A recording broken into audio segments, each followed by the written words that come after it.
vino al corazón el visitar a sus hermanos, los hijos de Israel, y al ver uno que era maltratado lo defendió e hiriendo al egipcio vengó al oprimido. Pero él pensaba que sus hermanos comprendían que Dios les daría libertad por mano suya, mas ellos no lo habían entendido así.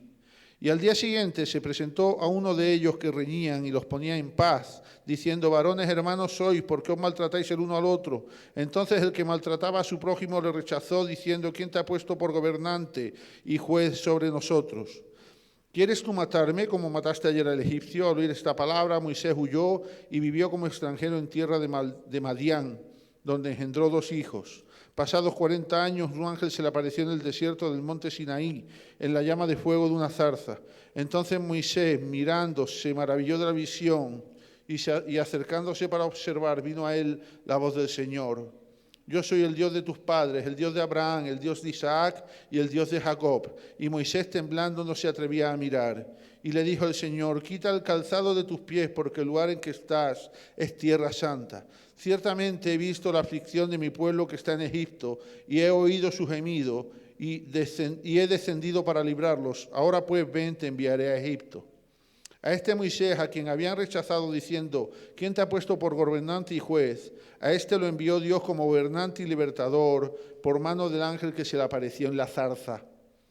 Este los sacó, habiendo hecho prodigios y señales en tierra de Egipto y en el Mar Rojo y en el desierto por 40 años. Este Moisés es el que dijo a los hijos de Israel: profeta os levantará el Señor vuestro Dios de entre vuestros hermanos como a mí. A él oiréis. Este es aquel Moisés que estuvo en la congregación en el desierto con el ángel que le hablaba en el monte Sinaí y con nuestros padres, y que recibió palabras de vida que darnos, al cual nuestros padres no quisieron obedecer, sino que le desecharon, y en sus corazones se volvieron a Egipto. Cuando dijeron a Aarón: haznos dioses que vayan delante de nosotros, porque a este Moisés que nos sacó de la tierra de Egipto no sabemos qué le haya acontecido. Entonces hicieron un becerro y ofrecieron sacrificio al ídolo, y en las obras de sus manos se regocijaron. Y Dios se apartó y los entregó a que rindiesen culto al ejército del cielo, como está escrito en el libro de los profetas. ¿Acaso me ofrecisteis víctimas y sacrificios en el desierto por 40 años, casa de Israel? Antes bien llevasteis el tabernáculo de Moloc y la estrella de vuestro dios, Renfán, figuras que os hicisteis para adorarlas. Os transportaré pues más allá de Babilonia. Tuvieron nuestros padres el tabernáculo del testimonio en el desierto, como había ordenado Dios, cuando dijo a Moisés que lo hiciese conforme al modelo que había visto, el cual, recibido a su vez por nuestros padres, le introdujeron con Josué al tomar posesión de la tierra de los gentiles, a los cuales Dios arrojó de la presencia de nuestros padres hasta los días de David. Este halló gracia delante de Dios y pidió proveer tabernáculo para el Dios de Jacob, mas Salomón le edificó casa. Si bien el Altísimo no habita en templos hechos de manos, como dice el profeta: el cielo es mi trono y la tierra el estrado de mis pies. ¿Qué casa me edificaréis, dice el Señor? ¿O cuál es el lugar de mi reposo? ¿No hizo mi mano todas estas cosas? Duros de cerviz e incircuncisos de corazón y de oídos, vosotros resistís siempre al Espíritu Santo, como vuestros padres, así también vosotros. ¿A cuál de los profetas no persiguieron vuestros padres? Y mataron a los que anunciaron de antemano la venida del justo, de quien vosotros ahora habéis sido entregadores y matadores. Vosotros que recibisteis la ley por disposición de ángeles y no la guardasteis. Oyendo estas cosas, se enfurecían en sus corazones y crujían los dientes contra él. Pero Esteban, lleno del Espíritu Santo, puesto los ojos en el cielo, vio la gloria de Dios y a Jesús que estaba a la diestra de Dios, y dijo: he aquí, veo los cielos abiertos y al Hijo del Hombre que está a la diestra de Dios. Entonces ellos, dando grandes voces, se taparon los oídos y arremetieron a una contra él, y echándole fuera de la ciudad le apedrearon. Y los testigos pusieron sus ropas a los pies de un joven que se llamaba Saulo, y apedreaban a Esteban mientras él invocaba y decía: Señor Jesús, recibe mi espíritu. Y puesto de rodillas clamó a gran voz: Señor, no les tomes en cuenta este pecado. Y habiendo dicho esto, durmió. Aleluya. Qué lindo Esteban, ¿eh? El tipo fue a una campaña, se entregó a Cristo, hizo un pacto con Dios, Dios le dio una esposa linda, una casa con piscina, un perro y un coche con 9 plazas.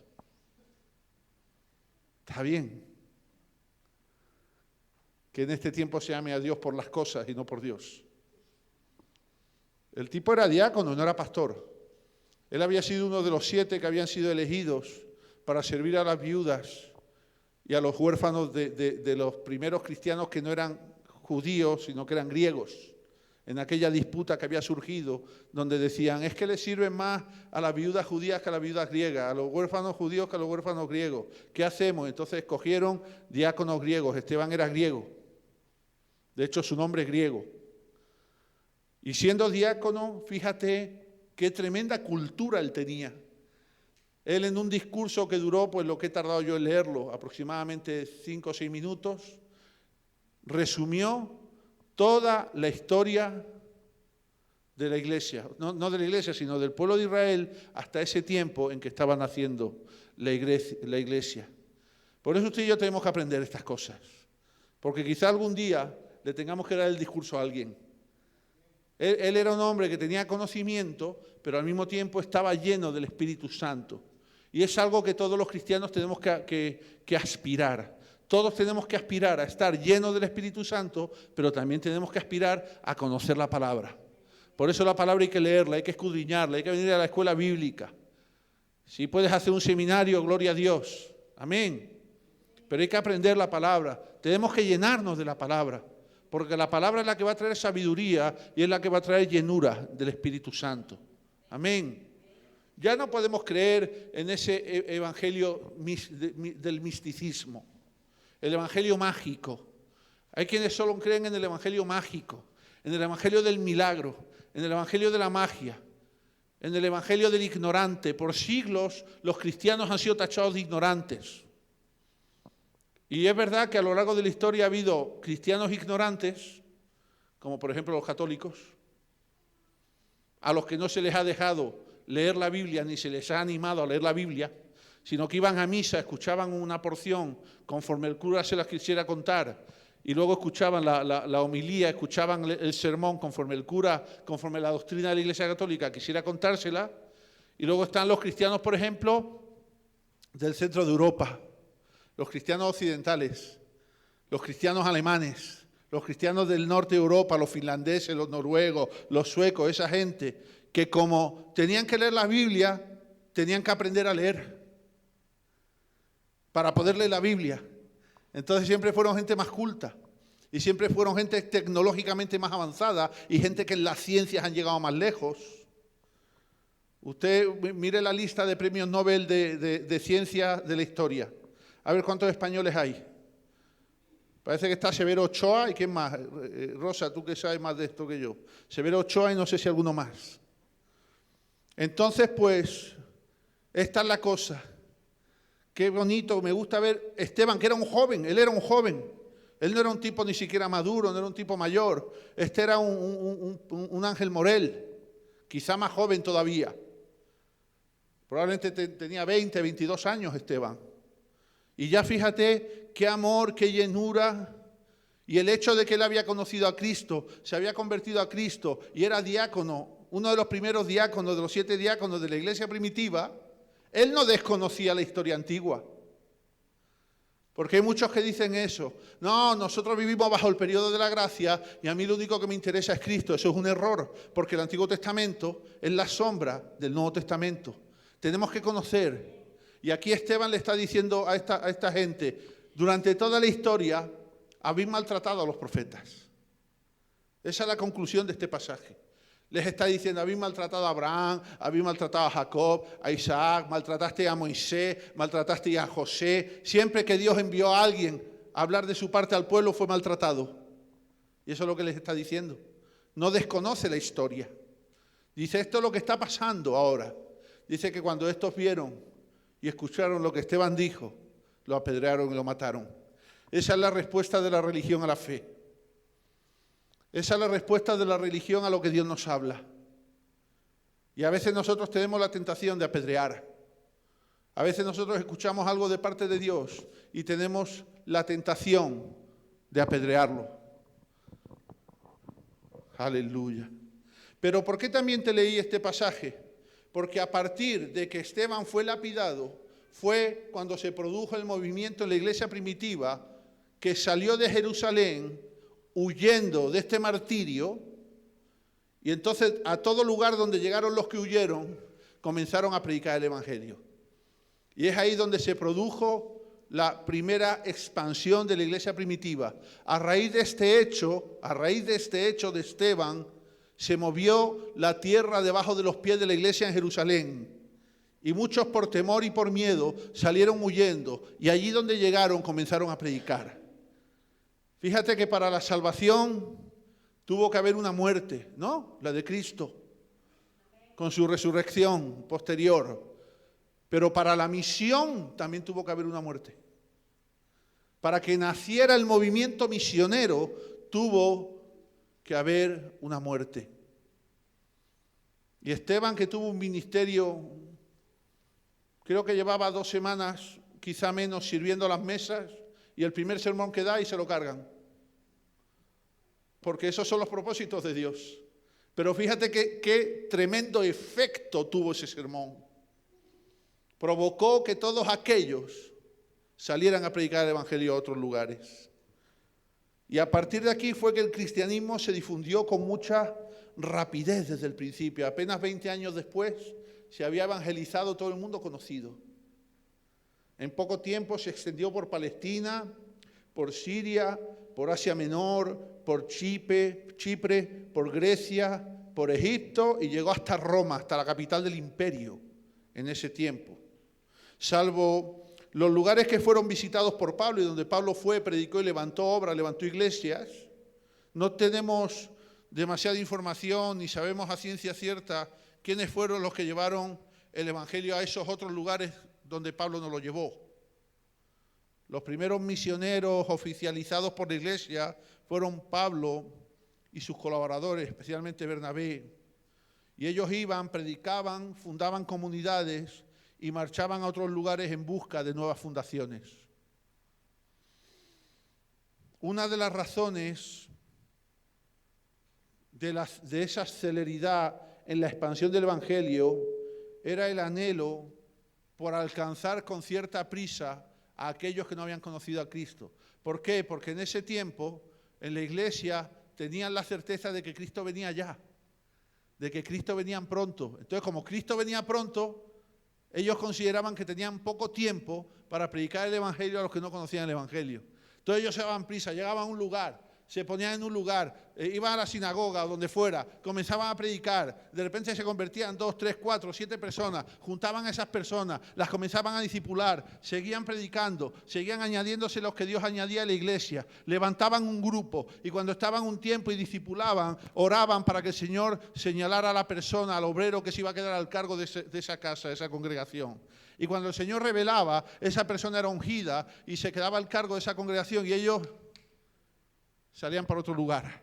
Rápido, predicando, salvando las almas para Cristo. Como dijo Jesús, ir hasta el último de la tierra, a todas las naciones, predicando el evangelio, haciendo discípulos, bautizándolos en el nombre del Padre y del Hijo y del Espíritu Santo. Y ahora la pregunta es, si aquellos hace 20 siglos tenían prisa, ¿cuánta más prisa tenemos que tener nosotros en este tiempo? Si ellos lo hicieron con prisa porque pensaban que Cristo ya venía y han pasado 20 siglos, a nosotros nos quedan 20 siglos menos de tiempo que a ellos. Es cuando más tenemos que predicar. El otro día yo escuchaba un testimonio de alguien que decía que cuando él se convirtió con una cierta edad y él decía, Dios, Señor, cuando él oraba decía, ¿por qué nadie antes me habló de esto? ¿Por qué nadie antes me habló de ti? Si a mí en vez de con 25 años me hubieran hablado con 16, yo llevaría ya 9 años salvo y llevaría 9 años sirviéndote. Y dice que al poco tiempo de haberse convertido, encontró a un amigo suyo que lo conocía de hacía años y estaba repartiendo tratados y folletos en un evangelismo. Entonces vio a este amigo y le fue a dar un folleto y le dijo, no me dé un folleto si yo ya conozco de Jesús. Y le dijo, ¿desde cuándo tú conocías de Jesús? Y dice, yo conozco hace muchos años de Jesús. Dice que lo cogió así por el pecho y le dijo, y si conocías, ¿por qué no me hablaste de él? ¿Cuánta gente a ti y a mí nos podría coger ahora mismo de aquí y decir, ¿por qué no me hablaste de Cristo? Tantos años que he perdido, tantos años, tantas penalidades, tantas bendiciones que me he perdido, tantas promesas. ¿Por qué no me hablaste de Cristo? ¿Cuánta gente nos puede decir eso a nosotros? Nos tenemos que arrepentir de eso. Hay que empezar ya a hablarle a la gente. Hay que hablar a la gente. Tenemos que ser una lumbrera. Esteban estaba lleno del Espíritu Santo. Eso es lo que quizá a ti nos pueda faltar.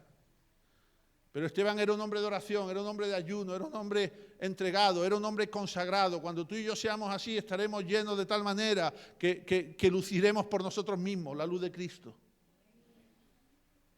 Nosotros deberíamos tener todavía más prisa que Pablo y que los primeros misioneros. Los helenistas, ¿os acordáis el otro día hablábamos de los grupos judíos y de los grupos helenistas? Los helenistas expulsados de Jerusalén fueron los primeros en predicar el evangelio fuera de Palestina y fueron los primeros en predicar el evangelio a gente que no eran judíos. Porque mientras la iglesia primitiva estuvo en Jerusalén, ¿a quién se le predicaba el evangelio? Fundamentalmente a los judíos. Aunque tú verás ahí que en el libro de los Hechos, que el día de Pentecostés, cuando Pedro se levanta y comienza a predicar el evangelio, le predica el evangelio a gente de muchas naciones. Y muchos se quedan asombrados porque dicen, bueno, me está hablando de Jesucristo y me está hablando en mi lengua. Y ahí menciona un montón de nacionalidades y de lenguas. Pero fundamentalmente en la vida diaria de la iglesia primitiva en Jerusalén, en los comienzos de los comienzos, a quien se le predicaba era judíos, porque los que vivían en Jerusalén eran judíos. Aquellos que escucharon era gente que habían ido a la fiesta, pero luego se iban. Entonces le predicaban a judíos. Pero cuando los primeros cristianos que no eran judíos, que eran helenistas, que estaban en Jerusalén, fueron expulsados de Jerusalén, ellos comenzaron a predicar fuera de Jerusalén a gente que no era judía el evangelio de Jesucristo. Mira, por ejemplo, en Hechos 8:4. Bueno, Hechos 8. Dice, y Saulo consentía en su muerte.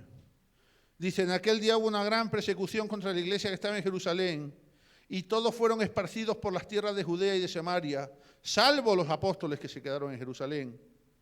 Dice, y hombres piadosos llevaron a enterrar a Esteban e hicieron gran llanto sobre él. Y Saulo asolaba la iglesia, entrando casa por casa, arrastraba a hombres y a mujeres y los entregaba en la cárcel. Dice, pero los que fueron esparcidos iban por todas partes anunciando el evangelio. El hecho de la muerte de Esteban produjo la persecución, el que el pueblo, la iglesia primitiva fuera esparcida. O en Hechos 11:19, mira. Hechos 11:19. Donde este es un pasaje que se titula Informe de Pedro a la iglesia de Jerusalén. Hechos 11:19 dice, la iglesia en Antioquía. Ahora bien, Hechos 11:19, ahora bien, los que habían sido esparcidos a causa de la persecución que hubo con motivo de Esteban, o sea que la muerte de Esteban, el martirio de Esteban, fue la chispa que encendió la dinamita del evangelismo y de la misión mundial. Dice, ahora bien, los que habían sido esparcidos a causa de la persecución que hubo con motivo de Esteban, dice, pasaron hasta Fenicia, Chipre y Antioquía, no hablando a nadie la palabra, sino solo a los judíos. Al principio solo hablaban a los judíos. Cuando Pablo comenzó las misiones, ¿dónde iba a hablar? A las sinagogas. No hacía nada distinto de lo que había hecho Jesús. Jesús iba a los lugares y ¿dónde iba? A las sinagogas. En Lucas 4 tú puedes ver cómo dice que Jesús llega a una sinagoga y cuando él entra allí pide el rollo y le dan el rollo del profeta Isaías, entonces él lee el capítulo, creo que es el 54 de Isaías, donde dice, viene el que va a libertar, el que va a dar visión a los ciegos, el que va a dar oído a los sordos, el que va a libertar a los cautivos, a los esclavos, el que trae el año agradable del Señor. Y eso lo predicó y dijo, ese día se ha cumplido, yo soy el que Dios envió para todo eso. ¿Y dónde lo dijo? En una sinagoga. Hechos 11:26, mira lo que dice Hechos 11:26, dice, y se congregaron allí todo un año con la iglesia y enseñaron a mucha gente. Dice, a los discípulos se les llamó cristianos por primera vez en Antioquía. En Antioquía, fuera de Jerusalén, fue el primer lugar donde a los seguidores de Cristo se les llamó cristianos. Mira, el hecho de predicar sin las ataduras judías. Y el hecho de predicar en el idioma griego, que era como se podía hablar y se podía entender la gente fuera de Jerusalén, le dio un aspecto universal, imparable al Evangelio. El griego que se hablaba en ese tiempo se hablaba en todo el mundo conocido. El otro día, si te acuerdas, hablábamos de que Roma, el imperio romano, tenía el poder político y tenía el poder militar, pero el poder cultural lo tenía Grecia todavía. Es como hablar inglés en este tiempo.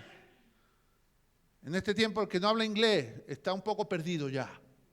A lo mejor hace 10, 15, 20 años todavía podíamos sobrevivir y de repente gente que tenemos determinada edad vamos a poder terminar nuestros días con cierta dignidad aunque no hablemos bien el inglés.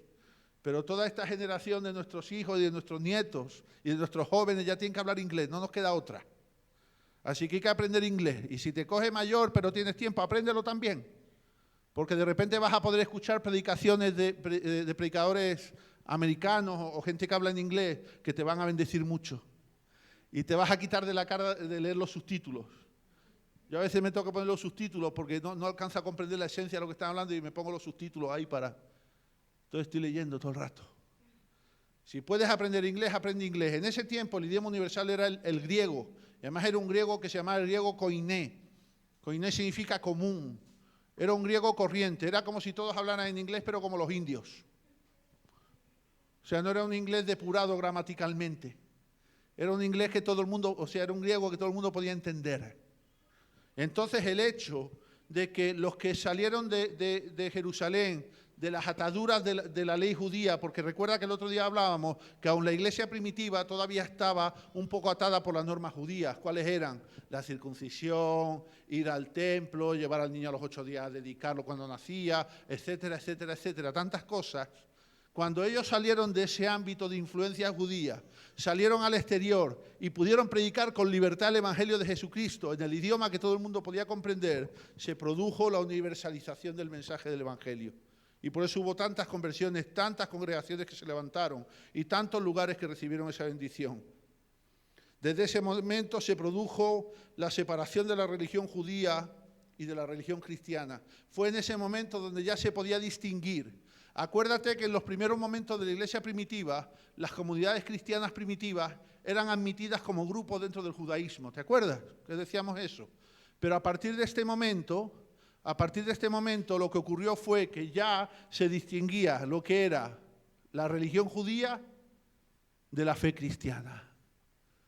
Ya se distinguía lo que eran los judíos de los cristianos. Ya lo que predicaban los cristianos fuera de Jerusalén, que predicaban el Evangelio de Jesucristo puro y duro, eso era un mensaje distinto a la religión judía que se mantenía todavía en las tradiciones. Y además ahí fue donde se vio cuando los judíos no habían aceptado a Cristo como el Mesías. De hecho, a tiempo de hoy, los judíos siguen esperando al Mesías.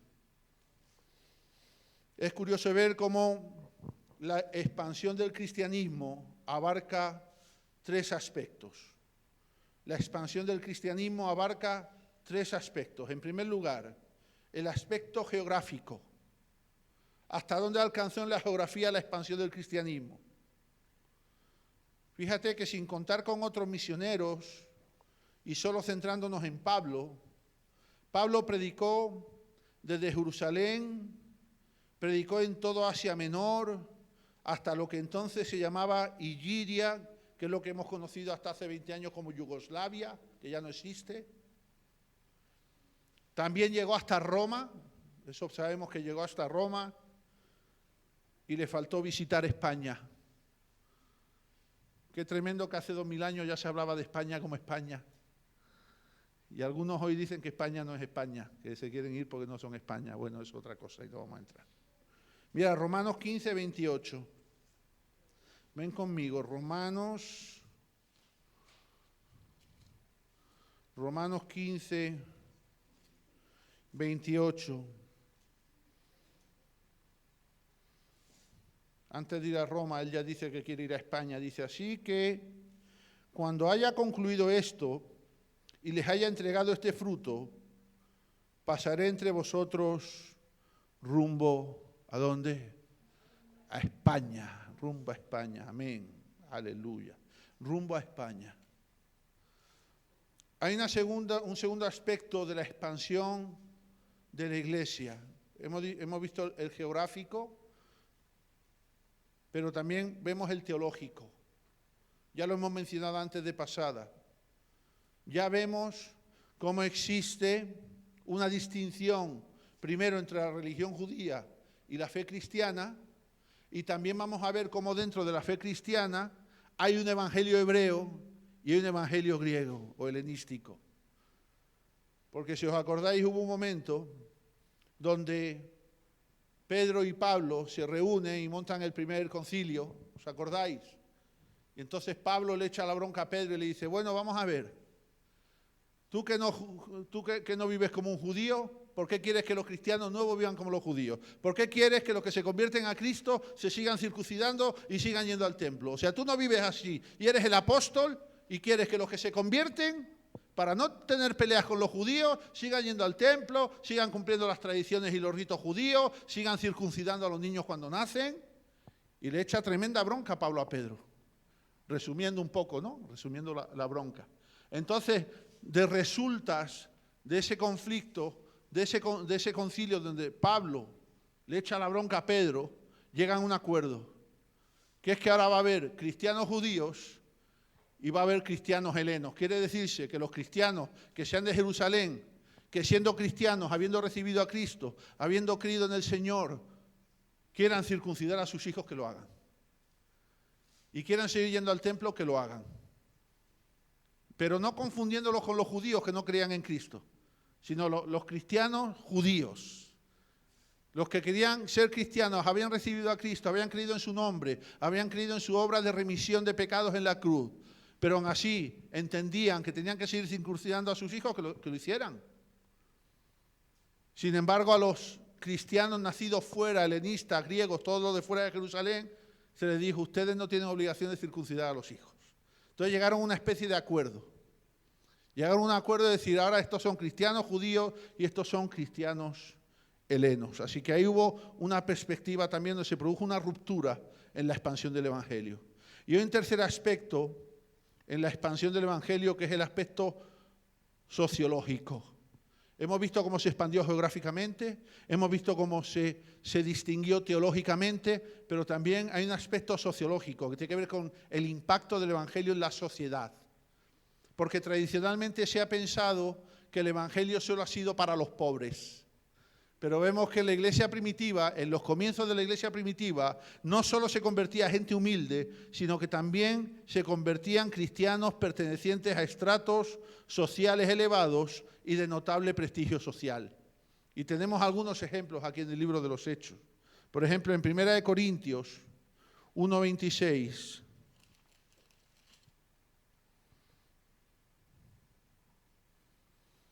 Aquí está hablando Pablo a los corintios. Dice, 1 Corintios 1:26, dice, pues mirad, hermanos, vuestra vocación, que no sois muchos sabios según la carne, ni muchos poderosos, ni muchos nobles, sino que de lo necio del mundo escogió Dios para avergonzar a los sabios, y de lo débil del mundo escogió Dios para avergonzar a lo fuerte, y lo vil del mundo y lo menospreciado escogió Dios, y lo que no es para deshacer lo que es, a fin de que nadie se jacte en su presencia. Y puede ver algunos pasajes donde Pablo le está predicando a altos cargos, a gente importante, a gente rica, a militares, a gobernadores.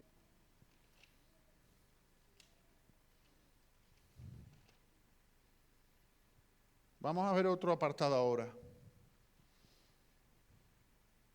que se titula La influencia del entorno en el cristianismo primitivo. La influencia del entorno.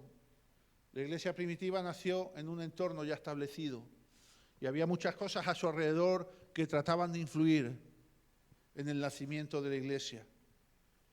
La iglesia primitiva se vio influenciada por aspectos religiosos, por aspectos históricos y por aspectos culturales. Y te digo algo, la iglesia de este tiempo está siendo influenciada por aspectos históricos, por aspectos religiosos y por aspectos culturales. O dígame la verdad, ¿usted no se siente influido? Usted a veces no se para a pensar y dice, yo soy cristiano, yo amo a Cristo, yo he creído en su nombre, yo he creído que Él murió por mí, yo he creído que Él resucitó y yo quiero seguir a Cristo. Pero al mismo tiempo estamos recibiendo tal bombardeo de información de tantos lugares y quizás estamos viviendo el periodo de la historia de la humanidad que hay más fuentes de las cuales recibimos influencia e información, que a veces nos hace un poco difícil el creer algunas cosas porque nos sentimos influenciados. Dígame que sí. ¿A que sí?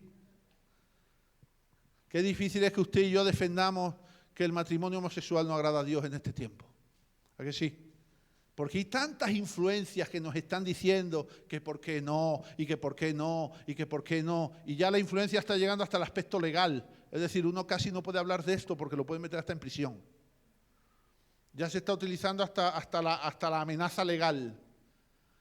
Ya usted pronuncia la palabra y ya resulta que estamos viviendo en un tiempo donde ya usted no se puede nada ofender. Lo único que la ley permite que se ofenda es a Dios. Usted le da una pata a un perro porque le va a morder a su hija, mata al perro y tiene 1 año de prisión. Esa es la ley nuestra en España. Usted aborta a un niño, no tiene nada. Usted habla en contra del aborto y a usted le caen palos hasta en el cielo de la boca. Usted habla de homosexualismo, le caen palos hasta el cielo de la boca. Por eso yo veo muchas veces predicadores que hablan de aquella manera, ¿no? Entonces le ponen títulos a sus predicaciones, ¿no? La homosexualidad y la misericordia de Dios. Entonces le damos una cobertura ahí como para que parezca que no, pero que sí. Y sí. ¿No? Entonces, pero usted ve que hacen una marcha del orgullo gay donde sacan a un Cristo y ponen a un Cristo homosexual y un apóstol besándole la boca, y eso es causa de risas para todo el mundo, eso nadie lo condena. O sea, está prohibido ofender cualquier cosa, animal, ser vivo, concepto. Ofender a Dios está permitido, al 100%. Y si usted protesta porque eso lo hicieron, entonces se le vienen encima a todo y le tachan a usted de homófobo, de que usted condena, de que usted es un legalista. Y estamos rodeados de esa influencia. En ese tiempo no había televisión, no había internet, no había nada. No había foros, no había chats. La gente vivía en la aldea y prácticamente conocía a los de la aldea desde que nacían hasta que morían. No tenían más contacto, poca gente se movía. Pero es verdad que en aquel tiempo también hubo unas influencias, ¿no? La primera influencia que detectamos de aquel tiempo fue del judaísmo helenístico, o sea, del judaísmo de los judíos que no vivían en Jerusalén, sino que vivían fuera de Jerusalén. Todo lo que no era Jerusalén era helenístico, porque era fuera de Jerusalén, era la cultura impuesta en ese tiempo, la cultura griega. El cristianismo se encontró con el mundo judío en Jerusalén, pero también se encontró con el mundo judío fuera de Jerusalén. En todos los rincones de la tierra había judíos, es como ahora. ¿Dónde hay judíos ahora? Usted va a Argentina, hay judíos, ¿no? Va a Noruega, hay judíos. Viene a España, hay judíos. Va a Israel, hay judíos, más que en ningún lado.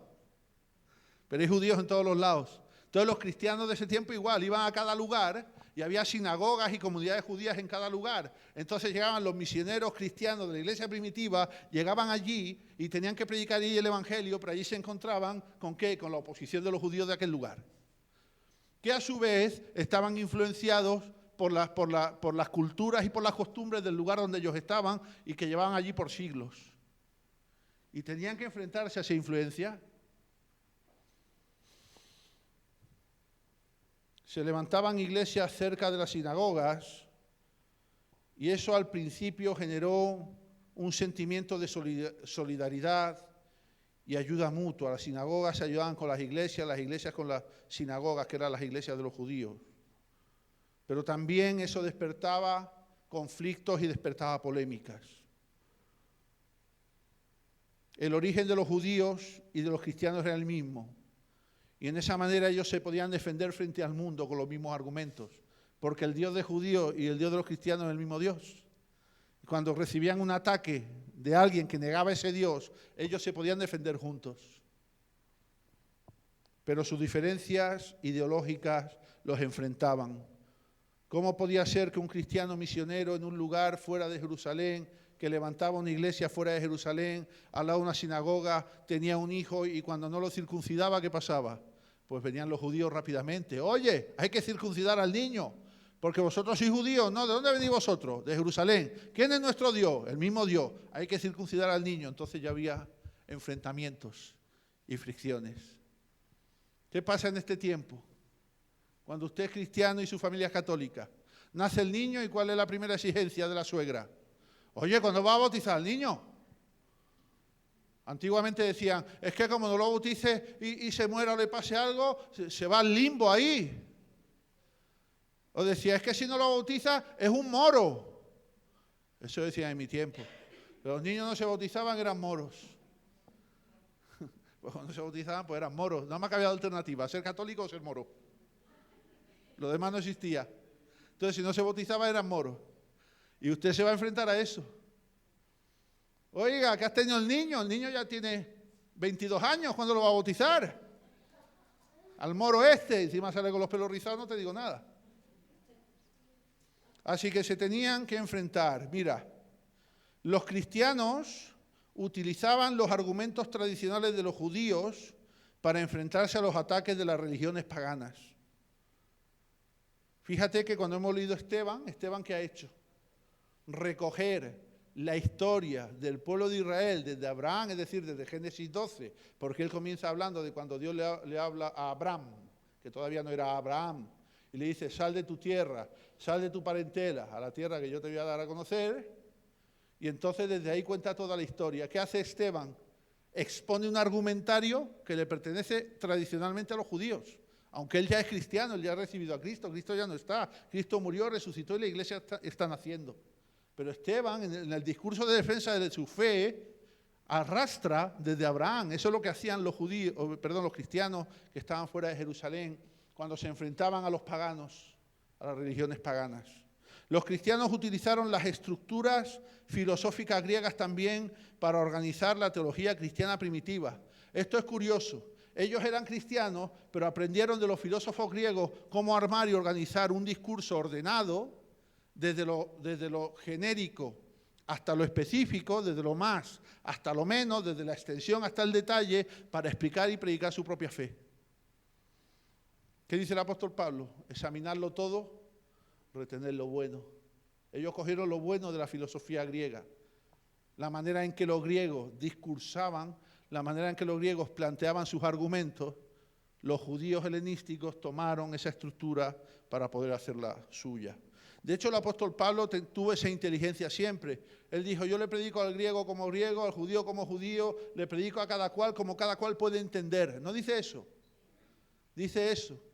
Y cuando él llega a Atenas y va a predicar en el Areópago, que era el lugar central de la ciudad, donde allí cada cual que iba podía exponer sus ideas y sus pensamientos y su fe, como en este caso, él comenzó diciendo, y ustedes tienen ahí una estatua que pone al Dios desconocido. Comenzó hablándoles de algo que ellos entendían, de algo que ellos sabían, de algo que ellos manejaban. Él no fue con un lenguaje religioso para tratar de convencerlos de su propia posición, sino que se puso en la posición de ellos y les dijo, mirad, tenéis una estatua, como ellos tenían tantos dioses para todo, tenían dioses absolutamente para todo, pues él aprovechó el tirón de ese Dios que ponía al Dios desconocido y él dijo, ese Dios que no conocéis se llama Jesucristo, ha muerto, y ya comenzaba a predicarles. Así que no siempre una influencia externa a tu fe es mala. Tú puedes utilizar todo aquello que no atente ni desagrade a Dios, ni atente contra la santidad de Dios para hacer llegar el mensaje del Evangelio. Por eso a veces cuando yo hago chistes de chiquito, pues lo hago para levantar la atención y luego meter el mensaje. No te digo cobarde, y entonces y ahora te meto el mensaje. Es un ejemplo un poco burdo, ¿no? Pues yo no soy tan listo como estos, pero... También fíjate que los cristianos comenzaron a utilizar la alegoría. La alegoría es la representación en la que las cosas tienen un significado. ¿Cuántas veces predicando no me habéis escuchado a mí o a cualquier otro predicador decir, mirad aquí, cuando está hablando del árbol, está hablando de la madera, y cuando aquí está hablando de la esposa, está hablando de la iglesia? Estamos cogiendo conceptos, términos, expresiones de la palabra y hacemos alegoría para que podamos entender el significado de lo que la palabra está hablando. Y eso lo aprendieron los cristianos de los griegos y aún a día de hoy lo utilizamos nosotros.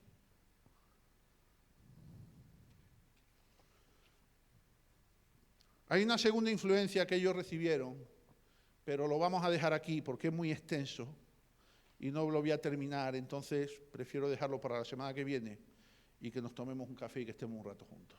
Amén. ¿Quién quiere tomar un café? ¿Hay café? ¿Tú has traído café?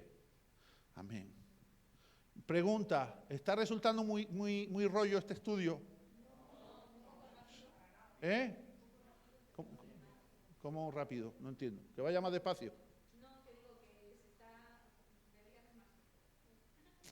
Ya, pero ahora nos han pedido los policías muy amablemente, ¿verdad? Que si podíamos comenzar los ensayos más tarde, entonces tenemos menos tiempo. Lo ideal sería tener un estudio a las 8 de la mañana, pero ¿quién viene? O hacerlo el martes por la noche. ¿Quién viene? Hace tiempo yo que entendí que esta iglesia está con... Tú eres rey por siempre.